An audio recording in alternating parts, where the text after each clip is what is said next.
Сәлем достар, сіздермен мини чизкейк дайындайтын боламыз. Менің каналыма тіркелуді ұмытпаңыз.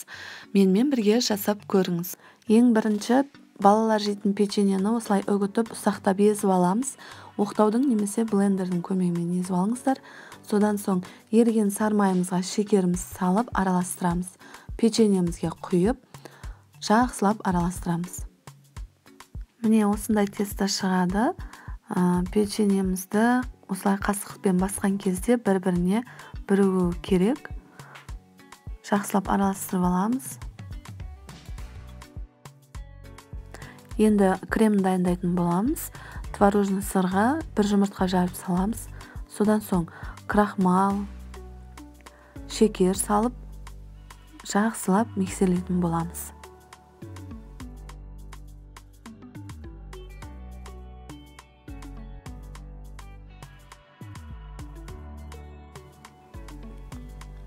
Енді осы кремге қаймақ саламыз.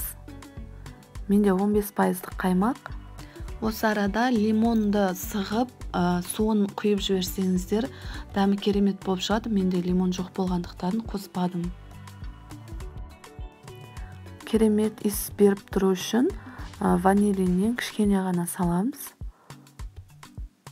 Содан соң қасықтың көмегімен араластырып аламыз. Менде силиконовый формалар осындайдың қағаздары да болады. Қағазға жасасаңыздар да болады. Содан соң бетін қатты баспаймыз. Кішкене ғана тегістеп шығамыз. 180 градуста 2-3 минутқа печкеге салып аламыз. Содан соң жаңағы кремімізді бір-бір қасықтан, ас қасықтан құйып шығамыз.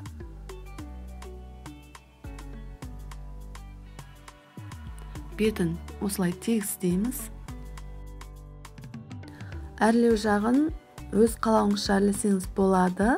Мен қатырылған шиені қойдым. Қоймасаңыздар да болады.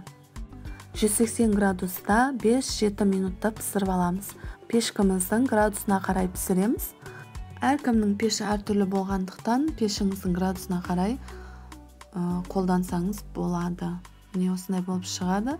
Дәмі өте керемет болады. Жасап көріңіздер. Сіздермен болған жансая ас болсын.